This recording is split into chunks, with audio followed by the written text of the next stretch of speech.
সর্বপ্রথম বলতে হয় আদর আজাদ তার লুক নিয়ে বারবার একই স্টাইলে কামব্যাক করে, আর এই নিয়ে কিন্তু আমি একটা ভিডিওতে কথা বলেছি। এখন এক নতুন ইন্টারেস্ট সামনে এসেছে, তাই এই ভিডিওটাকে নিয়ে বা এই সিনেমাটাকে নিয়ে কথা বলতে হচ্ছে। আবার প্রথম কথা হচ্ছে, টগর সিনেমা যখন প্রথম একটা অ্যানাউন্সমেন্ট টিজার বা ভিডিও তারা ছেড়েছিল ইউটিউবে, তখন দেখা গিয়েছিল দিঘি ভয় পাচ্ছে, আদর আজাদ ভাই প্রচন্ড অ্যাকশন মুডে রয়েছে, খাতারনাক লুকে উনি হাজির হয়েছেন। সো সেটা একটা অ্যানাউন্সমেন্ট দেওয়া হয়। তো এই লাস্ট টাইম 2-1 দিন আগে হঠাৎ করে আমার চোখে পড়লো যে অ্যানাউন্সমেন্ট মোশন পিকচার বা মোশন পোস্টার লঞ্চ করেছে আদর আজাদ ভাই, এবং সেখানে নায়িকা পরিবর্তন হয়ে গেছে। কিভাবে পরিবর্তন হয়েছে? দিঘিকে বাদ দিয়ে এখানে নিয়ে আসা হয়েছে পূজা চেরিকে। তো পূজা চেরিকে ভালোই লাগছে। এখন ঘটনা হচ্ছে হঠাৎ করে নায়িকা পরিবর্তন, এবং এই নিয়ে কয়েকটা নিউজ দেখলাম। সেই নিউজে দেখা গেল দিঘিকে আনপ্রফেশনাল হিসাবে আখ্যায়িত করেছে পরিচালক বা ওই সিনেমা যারা লোকজন রয়েছে, তারা বলছে তিনি আনপ্রফেশনাল একজন অ্যাক্টর, তাকে নিয়ে আসলে সিনেমাটা আগানো যাবে না, তাই তারা নায়িকা পরিবর্তন করেছে। যদিও বা অ্যানাউন্সমেন্ট টিজার মুক্তির পরে এই ঘটনা ঘটেছে।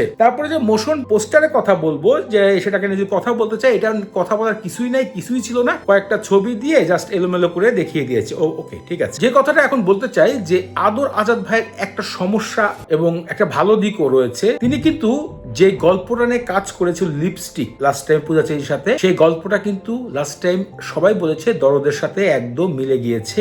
অর্ণ মামুনের সিনেমা, শাকিব খান অভিনয় করেছিল, সেই সিনেমার সাথে এই কাহিনী অনেকটাই মিল পাওয়া যায়। তবে লিপস্টিক সিনেমাটা দর্শকদেরকে আকর্ষণ করতে পারেনি, ওইভাবে ব্যবসা করতে পারেনি, এবং একটা টাইমে আমি একটা ভিডিওতে দেখেছিলাম আদর আজাদ ভাই কান্নাকাটি করেছিল। এটা হচ্ছে তার একটা খুবই দুর্বলতার বিষয়, যে তিনি ভালো গল্প নিয়েও দর্শকদেরকে আকর্ষণ করতে পারে না। এর পিছিয়ে আমার একটা মতামত আমি বলতে চাই, একজন ফিল্ম লাভার হিসাবে। উনি প্রত্যেকটা জায়গায় নিজেকে একইভাবে প্রেজেন্ট করে, মানে একই লুক, ওই যে চুলগুলো বড় বড়, দাড়িগুলো একটু সামনে আগিয়ে দিয়েছে, ওইভাবে উনি প্রত্যেকবার হাজির হয়। তাই নতুনত্ব গল্পে থাকলেও ওনাকে নতুন ভাবে কেউ খুঁজতে পারছে না। এই জিনিসটা আমি একজন বাংলা সিনেমার লাভার হিসেবে বলতে চাই। এই জিনিসটা যদি পরিবর্তন করতে পারে, ওনার কিন্তু সিনেমার গল্প সুন্দর থাকে। ভালোভাবে যদি সিনেমাটাকে প্রমোশন করা যায়, ভালোভাবে অভিনয় করা যায়, ভালো লুকে পরিবর্তন হয়ে আসা যায়, তাহলে আদর আজাদ ভাইয়ের সিনেমাও কিন্তু চলবে, কারণ তার সিনেমার গল্প বেশ ভালো থাকে। আরেকটা বিষয় বলতে হয়, তিনি কিন্তু সিনেমার নিজে প্রডিউসার থাকেন, মানে টাকা ইনভেস্ট করে, এটা আমি দেখেছি। টগরের এই বিষয়টা বেশ গণমাধ্যমে আলোচনা এসেছে, যে নায়িকা পরিবর্তন করা হয়েছে এবং নতুন